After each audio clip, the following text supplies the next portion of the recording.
corte reto mata adentro. De um lado, o Rio Madeira, do outro, o Purus. São 877 quilômetros de caminho no meio da floresta.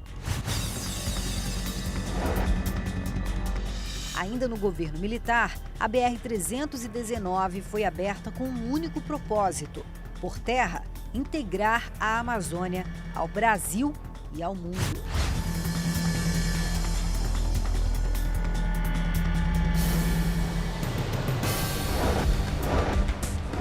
Entenda a dimensão da 319. De Manaus, a estrada dá acesso a pelo menos 5 dos 10 municípios que abrange dentro do Amazonas e então leva a Porto Velho, em Rondônia. De lá podemos ir para outros pontos do Brasil e ter acesso à rodovia interoceânica, uma estrada binacional que liga o noroeste brasileiro ao litoral sul do Peru, por meio da 317, no Acre. Uma ligação direta com o Oceano Pacífico. No livro de 1970, o registro. A BR-319 nasce no território de Rondônia, em Guajará-Mirim, na fronteira com a Bolívia, mas tem início e fim nos dois estados. O Amazonas a alguns quilômetros do restante do Brasil e essa ligação por terra é pela BR-319. Aqui onde nós estamos, ainda em Manaus, é onde começa a estrada e também a nossa viagem. Então, gente, são 5h30 da manhã, a equipe já preparou tudo aqui, os carros estão preparados, os equipamentos, o nosso cinegrafista Alexandre Pereira, o nosso auxiliar Paulo Frazão, ali o sargento Danilo Ramon e também o sargento S. Ferreira, o pessoal do Exército que está dando apoio para a gente nessa aventura, nessa viagem pela BR-319. E agora, então, a gente vai seguir. Vamos lá.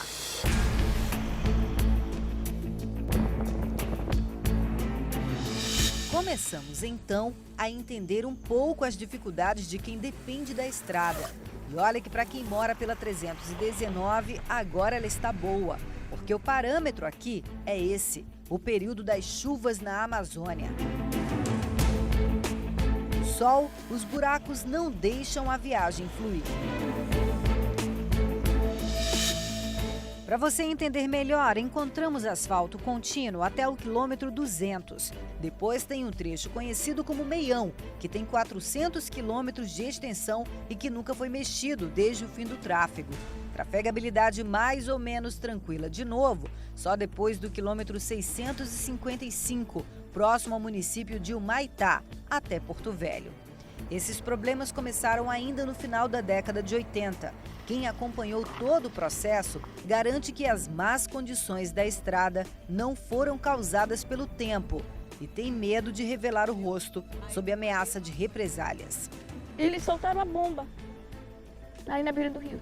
Dinamitaram. Aí eles saíram soltando bomba ao longo da BR todinha. Tava sem buraco. Sem buraco. E eu, quando vi eles rasgando, eu falei...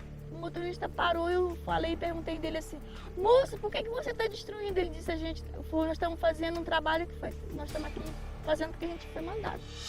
Esta moradora tem quase 40 anos na estrada e se emociona toda vez que lembra tudo que viveu com o que ela chama de destruição da BR. A gente até se emociona porque destruíram de propósito. Tá? Com muitas famílias que saíram. Os postos de gasolina, os hotéis, as pousadas. Destruíram a estrada e a vida de muita gente. Acabou. Ao longo da estrada, uma personagem importante da história com outra declaração sem receios. Vi, mano. Vi a estrada boa. E vi tirando. Foi mesmo? Vi tirando. Eu vi o cara chegando, metendo o tatu aqui na frente dessa casa aqui. O asfalto estava bom? Tava. Tudo bom, minha irmã, não era, comadre? Tudo bom, tudo. Foi assassinada. E bem assassinada. Mas quem assassinou ela, aquele ali resolve. O que ela relata parece bem com o cenário que encontramos em vários pontos da BR. Uma divisão entre asfalto e barro constante. Já são mais de 40 anos e muitos trechos estão assim, intactos. Aqui a gente consegue ver a espessura do que foi a pista. Bem pesado. Agora, só os pedaços. O solo argiloso teve na época a base em cimento.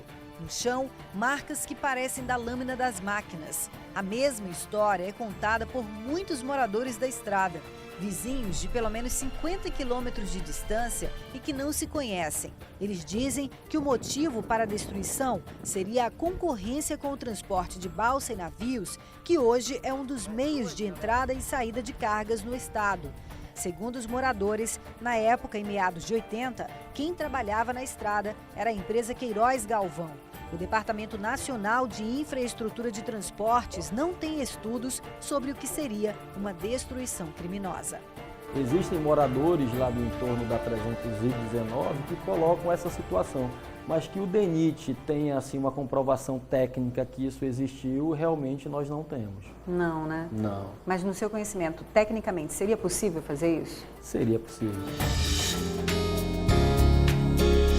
Para seguir viagem, água de novo. A BR-319 é cortada por muitos riachos e muitos rios. São mais de 120 pontes ao longo da estrada. E onde elas não existem, a travessia é feita de balsa. A primeira é de Manaus para a Boca do Careiro da Várzea. E a outra é aqui, na comunidade do Igapoaçu.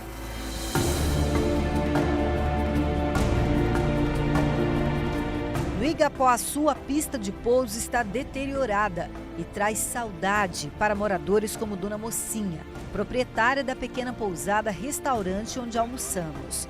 Ela não esconde a tristeza. Os benefícios que a gente tinha, estrada boa, tinha acesso para ir e vir, que hoje para nós é uma humilhação. Até hoje é uma humilhação, né? A gente não tem transporte, a gente não tem um posto de saúde, eu sinto, isolada. Já com a BR é difícil, porque não funciona, né? Facilita se você não tiver a BR. Eles são atendidos por apenas um telefone público aqui, então é apenas um orelhão para que eles possam se comunicar com as famílias que ficam em Porto Velho, em Manaus, em Humaitá, em outros locais. Vidas que se escondem na floresta.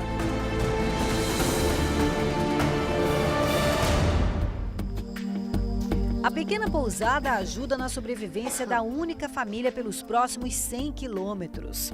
Vi que a gente veio, a estrada era um tapete, nós veio no ônibus Cascavel de lá de Curitiba para cá. A senhora acredita ainda nessa estrada? Que vai sair ou não? Bom, se tem governo, não vai sair. Encarar a viagem noturna nos fez pensar como vivem as pessoas num lugar isolado e em condições precárias de acesso. Desvios frequentes na estrada. A noite pareceu perigosa. Se trafegar em alguns pontos da BR-319 durante o dia já é complicado, imagina à noite. Primeiro que aqui só está iluminado desse jeito por conta dos faróis do carro e também por causa da luz da nossa câmera. Mas se tudo for desligado, olha só como fica. E quando a gente tem um pouquinho de iluminação, a gente consegue ver, ó, as condições da estrada. Aqui um dia já foi uma pista.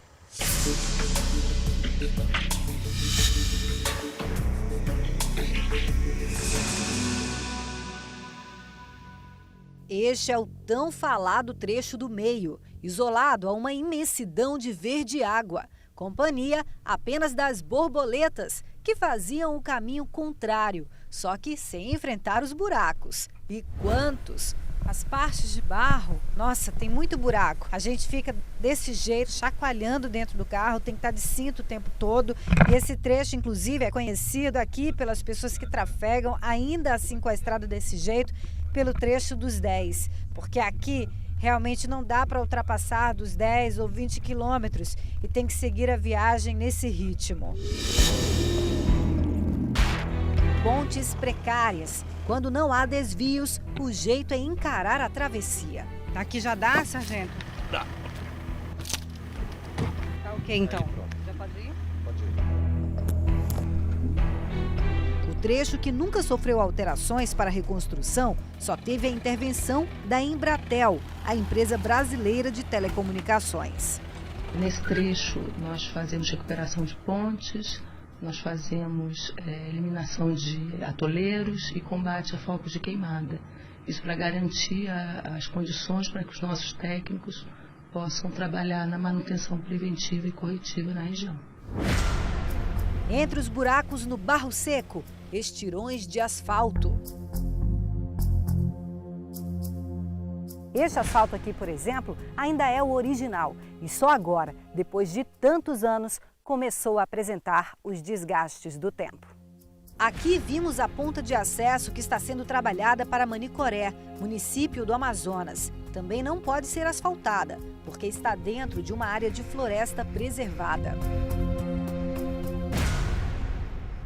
O Amazonas tem o maior patrimônio florestal conservado do Brasil, distribuídos em mais de 1,5 milhão de quilômetros quadrados. Estudos ambientais dizem que o cenário de degradação e desmatamento aqui está associado ao acesso de estradas. Por isso, uma das regiões que mais sofrem pressão no país é a da BR-319. A socioeconomia não justifica a existência da estrada para o cientista Philip Fernside. Ele vive e estuda a Amazônia há 40 anos. Pelo Instituto Nacional de Pesquisas da Amazônia, o americano estuda a área da 319 desde 2006. A estrada realmente não deve existir. Se for existir, esse tem enormes impactos. Temos uma simulação do desmatamento lá e também outro em Roraima, porque ligando Manaus com o arco de desmatamento, vem os atores, desmatadores. Em 10 anos, mais de 80 milhões de reais já foram gastos com estudos ambientais para a possibilidade da obra. O primeiro foi feito em 2005 pela Universidade Federal do Amazonas, o EIA-RIMA, que analisa impactos. Para o IBAMA, não foi suficiente. E então, um consórcio de empresas foi contratado pelo DENIT para outro estudo, que também teve que ser parado no fim do ano passado, porque o IBAMA apresentou novas referências que exigiriam novos investimentos. E então o Tribunal de Contas da União questionou. Mas o que será realmente necessário para a liberação da obra? Basicamente, o IBAMA está esperando que o estudo venha a ser produzido, venha a ser entregue, encaminhado, protocolado no Instituto, para que a gente possa dar início à análise. Não tem outra medida que a gente possa adotar nesse momento. E novas barreiras surgem sempre. A FUNAI também questionou a existência de povos indígenas na área. Nós estamos em tratativa junto ao IBAMA e junto à FUNAI, Estão acontecendo inúmeras reuniões lá na nossa sede, no DENIT Brasília, para que essa questão seja resolvida o quanto antes, que a gente retome esse contrato o quanto antes e que a gente consiga realmente concluir a elaboração desses estudos complementares para submeter novamente à análise do IBAMA. Desde o fim do ano passado, o trecho do meio pode ter manutenção. Retirada de atoleiros, instalação de novos bueiros e a reconstrução de pontes de madeira. Trabalho que só dura no período de sol. Todo ano nós vamos ter que investir recursos aqui para que a boa trafegabilidade seja mantida. Não seria mais fácil investir de uma vez no asfalto? Seria bem mais fácil, Só que infelizmente no momento nós ainda não temos a licença ambiental para executar as obras de pavimentação. Por causa da preocupação com a degradação e o desmatamento, foi necessário criar unidades de conservação na BR-319. Ao todo, são 28, 11 federais, 9 estaduais do Amazonas e 8 do estado de Rondônia. O projeto foi concluído ano passado. Terezinha Frache esteve no primeiro estudo e no plano de gestão das unidades. Um reordenamento de 11 milhões de hectares. A ambientalista é a favor da estrutura para a vida na estrada. Há possibilidade de maiores impactos, mas nós temos que pensar como construir, como revitalizar uma estrada, um território com o menor impacto possível. Porque dizer que também que a ferrovia não vai causar impacto, isso é irreal. Dizer que uma balsa não vai causar impacto, isto é irreal. A realidade é uma só. Existem pessoas, existe a natureza. Nós devemos fazer uma simbiose entre a sociedade, a natureza e as pessoas.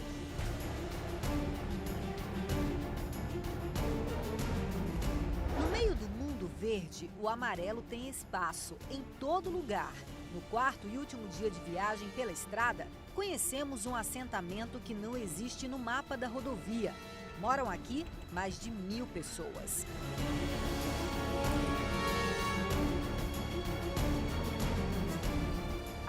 Grande ainda é no Amazonas, mas está mais perto do estado de Rondônia, que daqui fica a cerca de 300 quilômetros. O nome é Realidade, mas no momento, realidade por aqui, só mesmo a poeira e o sonho de muitos moradores de poder ver de novo a BR-319 assim, asfaltada. Quem mora pela BR tem pleno esclarecimento da sua importância. Para a vida rural, faz diferença. Tudo que nós tínhamos, nós vendia aqui.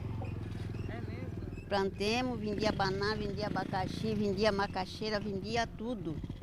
Era caminhão de laranja para Manaus, caminhão de abacaxi, caminhão de verdura, caminhão de boi, caminhão de cavalo, caminhão de galinha. Tudo aqui nessa BR. Mas para a vida na indústria e comércio da região também.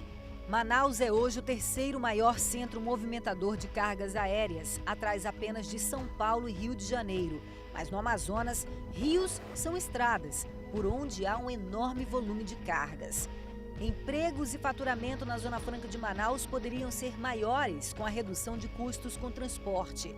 Cada container de 40 toneladas vindos via navegação, por exemplo, chega a custar quase R$5 mil. Para os empresários da capital do Amazonas, injusto pagar mais caro e ter apenas 2 modais de transporte. Hoje nós estamos ligados só por 2 possibilidades, esse cabotagem, o rodofluvial ou aéreo.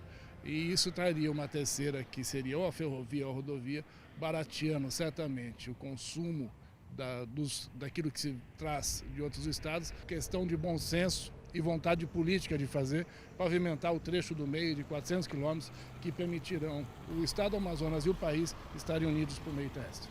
E se o asfaltamento acontecer, a obra certamente será cara, mas manter a pista nem tanto quanto se imagina. Nós estimamos aí uns valores referenciais de mais ou menos 2 milhões por quilômetro para executar as obras de pavimentação nesse trecho do meio. Para fazer a pavimentação, né? Isso. Mas e para manter depois de asfaltado? Para manter, nós estimamos aí um valor entre 50 e 80 mil reais por quilômetro por ano para manter o serviço de manutenção. É o preço médio no Brasil ou não? É o preço referencial. Mas para se tornar realidade, cadê o movimento político? Infelizmente, há uma política por parte do Ministério do Meio Ambiente totalmente contrário, né, que não quer nem ouvir falar. Sendo assim, é muito complicado, mas a gente vai continuar lutando, não dá para a gente esmorecer nesse momento. A vontade política, a gente tem que discutir politicamente e mostrar que é importante para a nossa região, para o desenvolvimento da nossa região. O governo do Amazonas, numa tentativa de agilizar o processo de reativação, quer apresentar um novo projeto ao governo federal. Quem sabe, blindar a natureza com um cercado no trecho do meio possa contribuir para a preservação. E como é que você preservaria? Fazer como se fez na Europa, nos Estados Unidos, nas áreas que eles precisam ser preservadas mesmo, eles enveloparam, quer dizer, colocaram cerca de um lado e outro da estrada e de determinado em determinados quilômetros. Fariam uma passagem por baixo para que os animais pudessem passar de um lado para o outro livremente e desta forma você ficaria com esses 400 quilômetros preservados. Pode ser feito via rodoviária, não tem nenhum problema, asfalta tudo e envelopa, ou, que é uma proposta também que eu tenho, é os primeiros 100 quilômetros asfalto, 120 quilômetros asfalto, depois os 400 quilômetros via férrea, um trem que pegaria os veículos e as pessoas na primeira estação, colocaria tudo dentro dos vagões, ele passaria esses 400 quilômetros no stop, não pararia, e aí ele chegaria na divisa com o Maitá, que já está asfaltado, ali teria uma outra estação, os veículos e as carretas, etc., todas sairiam dos vagões, e aí seguiriam para o resto do Brasil, utilizando a Transamazônica. O medo do aumento da violência também existe e formas de segurança e fiscalização devem ser estudadas. Se há luta por esse acesso, quem quer o resultado é quem realmente sente falta dele. E como é bonita a BR-319 asfaltada. Assim, com todo cuidado, é rápido que se chega. São 5 horas da tarde da quinta-feira, o 4º dia da nossa viagem pela BR-319. E exatamente agora nós estamos saindo do estado do Amazonas. Mas olha, antes a gente teve uma surpresa. Aqui na placa da divisa dos estados, o Amazonas tem um acento ali parecido com o de Rondônia, gente. Infelizmente esse erro. Mas olha só, a partir de agora a gente entra aqui no estado de Rondônia.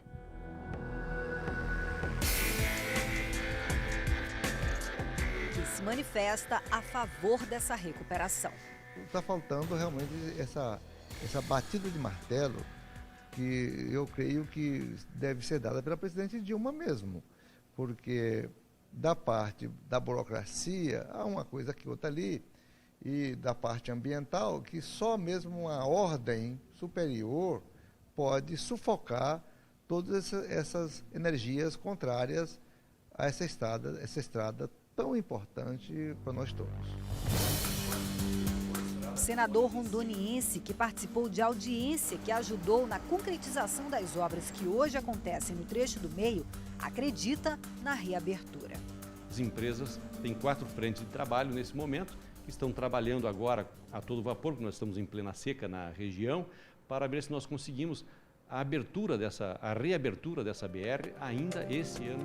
É exatamente neste ponto, dentro de Porto Velho, que termina a BR-319, no bairro do Roque, e começa a BR-364. A partir daqui, é possível estar em horas ou dias em qualquer outro ponto do Brasil.